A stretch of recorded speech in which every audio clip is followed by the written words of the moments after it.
আজকের এই সংসদে অনেক তরুণ সদস্য এখানে আজকে এসেছেন। আমিও বয়সে একটু বেশি হলেও আমিও তরুণ। আমার জীবনে এটা প্রথমে এই সংসদে ঢুকা, সুতরাং আমিও তরুণদের একজন। এই দেশের সংসদ এবং সংসদীয় রাজনীতি সত্যিকার অর্থে খুব কম সময়ে কার্যকর ছিল। অল্প যেটুকু সময় ছিল জনগণ তার সুবিধা পেয়েছে। বেশিরভাগ সময় ফ্যাসিজমের কবলে পড়ে এই সংসদ ছিল অনেকটা দামি সংসদ, অকার্যকর।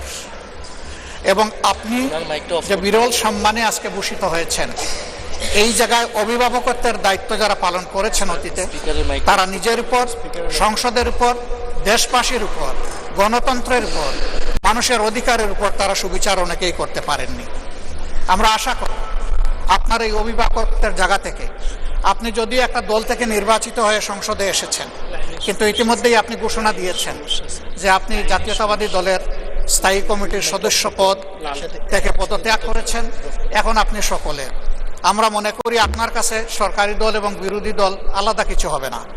আপনার কাছে আমরা সুবিচার পাব, জাতির কল্যাণে যে কথাগুলো বলতে চাইব সেই কথাগুলো বলার সুযোগ আপনার কাছ থেকে পাব। আপনার নেতৃত্বে এটি একটি গতিশীল সংসদ হবে, এটা আমরা আশা করতে চাই। আমরা আশা করতে চাই অতীতে যে মন্দ নজির সৃষ্টি হয়েছে বিভিন্ন সময়, এটি নতুন করে আর হবে না। আজকের এই সংসদে অনেক তরুণ সদস্য এখানে আজকে এসেছেন। আমিও বয়সে একটু বেশি হলেও আমিও তরুণ। আমার জীবনে এটা প্রথমে এই সংসদে ঢুকা, সুতরাং আমিও তরুণদের একজন। সেই তরুণরা যারা এখানে প্রাজ্ঞ আছেন, অতীতে যারা এই মহান সংসদের সদস্য বারবার নির্বাচিত হয়েছেন, তাদের কাছ থেকে আমরা ভালো কিছু শিখব। আমরা অতীতের সংসদগুলোতে দেখেছি এখানে দেশের মানুষের কল্যাণ বিবেচনায় আলোচনা না হয়ে মানুষের চরিত্র হননের জন্য এখানে বিপুল সময় ব্যয় করা হয়েছে। আমি আপনাকে বিনীতভাবে অনুরোধ করব, এই সংসদ যেন কারো চরিত্র হননের কেন্দ্রে পরিণত না হয়। আপনার কাছ থেকে কেউ সামান্যতম সুযোগও যেন এই ব্যাপারে না পায়। আমরা চাই এই সংসদ শুধুমাত্র জনকল্যাণে প্রতিষ্ঠিত হবে এবং পরিচালিত হবে। আমি আস্থাশীল, গভীর আস্থাশীল, আপনি একজন লড়াকু মুক্তিযোদ্ধা, আপনি পারবেন ইনশাআল্লাহ এই সংসদকে সফলভাবে নেতৃত্ব দিতে। আমরা আপনার সঙ্গত প্রত্যেকটি বিষয়ে কথা দিচ্ছি, আমরা আপনাকে সমর্থন দিব, সহযোগিতা দিব, আপনার জন্য দোয়া করব।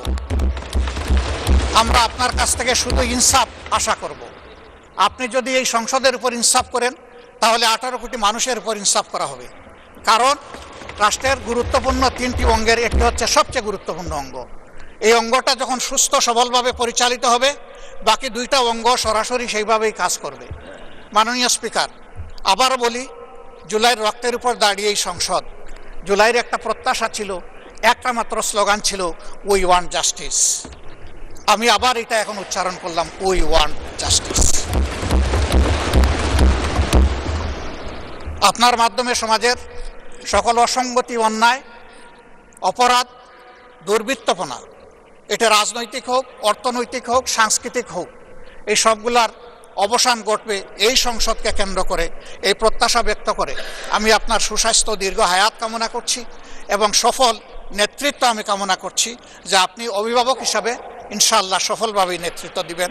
আল্লাহ হাফিজ। আসসালামু আলাইকুম রহমতুল্লাহ।